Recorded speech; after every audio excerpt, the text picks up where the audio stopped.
سب دیکھنے والوں اور سننے والوں کو میری طرف سے خلوص برا سلام۔ آپ دیکھ رہے ہیں ایس کے نائس وائس چینل۔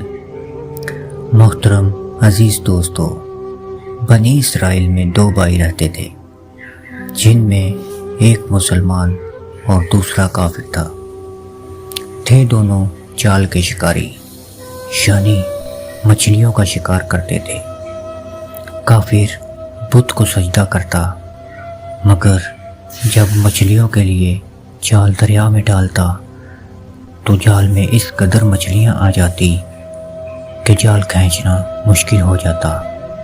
مگر مسلمان کے جال میں صرف ایک ہی مچھلی آتی اور وہ اس پر صبر کے ساتھ اللہ کا شکر ادا کرتا۔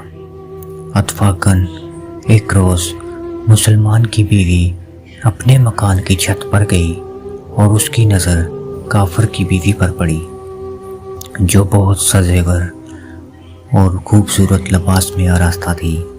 یہ دیکھ کر مسلمان کی بیوی کے دل میں وسوسہ پیدا ہوا کہ کاش میں بھی ایسی ہوتی۔ تو کافر کی بیوی بولی کہ تو بھی اپنے شوہر کو میں آمادہ کر لے کہ وہ میرے شوہر کے معبود یعنی بت کی پوجا اختیار کیا کرے، تاکہ تو بھی میری طرح مالدار ہو سکے۔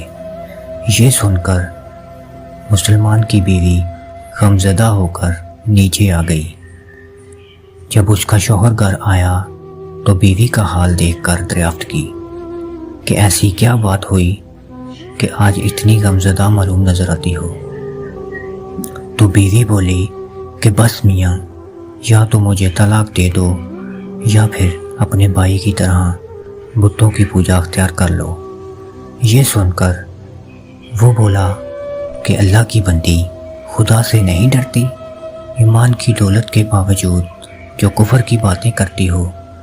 تو وہ عورت بولی کہ بس اب مجھے زیادہ باتیں مت سناؤ، میں ننگی پوجی نہیں رہ سکتی، جبکہ دوسری عورتوں کی طرح، خصوصاً تمہارے بھائی کی بیوی جو بہت سا زیور اور خوبصورت لباس میں آراستہ رہتی ہے۔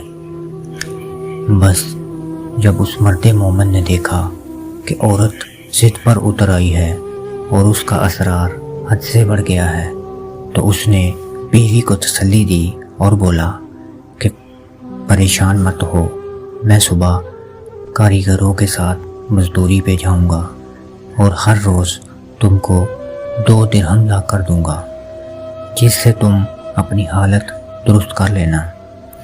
بس یہ سن کر عورت کو کچھ تسکین حاصل ہوئی۔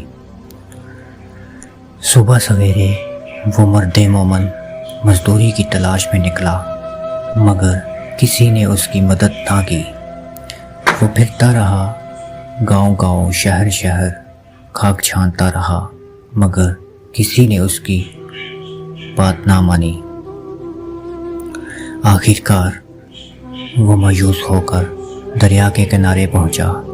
وہاں اللہ تعالیٰ کی عبادت میں مشغول ہو کر شام کو جب گھر واپس آیا تو بیوی بولی کہ میاں، آج تم کہاں تھے؟ تو وہ بولا، میں بادشاہ کے ہاں کام پر تھا اور بادشاہ نے مجھ سے 30 دن کام کی شرط رکھی ہے۔ تو بیوی بولی، آخر وہ بادشاہ تم کو کیا دے گا؟ تو وہ بولا کہ میرا بادشاہ بڑا کریم ہے، اس کے خزانوں میں مال و دولت کی کمی نہیں، وہ مجھے وہ سب کچھ دے گا جو میں چاہوں گا۔ بس وہ ہر روز اپنے اللہ کی عبادت میں مشغول رہا اور تیسری رات آئی تو بیوی بولی کہ دیکھو میاں، اگر آج تم نے مزدوری لا کر نہ دی تو مجھے طلاق دے دینا۔ یہ بات سن کر اس مرد مومن کو مشکل ہوئی اور وہ ایک یہودی کے پاس گیا اور بولا کہ تم مجھے کام پر لگا لو گے؟ تو یہودی بولا کہ ہاں، کام تو تم کو مل جائے گا، مگر شرط یہ ہے کہ میرے پاس تمہارے کھانے پینے کا کوئی بندوبست نہیں۔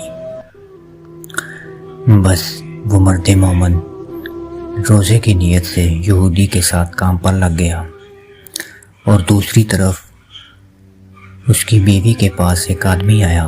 اس نے دروازہ کھٹکھٹایا۔ جب بیوی نے دروازہ کھولا تو اس نے اس کو 29 اشرفیاں دی اور بولا کہ یہ تیرے شوہر کی مزدوری ہے۔ وہ 29 دن سے بادشاہ کے ساتھ کام پر تھا۔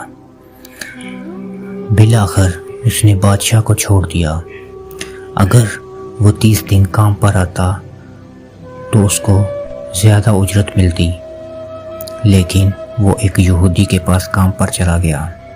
بس یہ لو 29 اشرفیاں، اس میں ایک اشرفی کم اس لیے ہے کہ آپ کا شوہر 29 دن کام پر آیا۔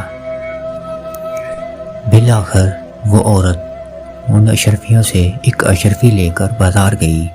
جب سنار نے اشرفی دیکھی تو 1000 درہم بیوی کے ہاتھ پر رکھ دیا۔ جب اس کا شوہر گھر آیا تو وہ بولی کہ میاں آج تم کہاں تھے؟ تو وہ بولا کہ آج میں ایک یہودی کے ساتھ کام پر تھا۔ تو بیوی بولی آخر بادشاہ کو چھوڑ کر ایک یہودی کے پاس کام پر کیوں گئے؟ اور اشرفیوں والا قصہ سر بیان کیا۔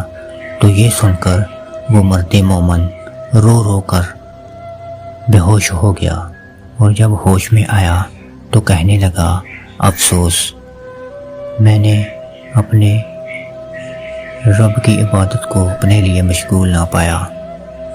اور پھر اس نے بیوی کو چھوڑ دیا اور پہاڑوں پر چلا گیا اور اپنی بقایا زندگی اللہ کی راہ میں گزار دی، اور پھر وہیں اس کا انتقال ہو گیا۔ محترم عزیز دوستو، اللہ کے خزانوں میں کسی چیز کی کمی نہیں۔ بے شک وہ اپنے بندے کو اس کی عبادت کا ضرور صلہ دیتا ہے۔ اس لیے اللہ ہم سب کو صبر اور شکر سے کام لینے کی توفیق عطا فرمائے، آمین یا رب العالمین۔ اگر میری ویڈیو آپ کو پسند آئی ہو تو آپ اس کو سبسکرائب اور لائک ضرور کر دیجیے گا۔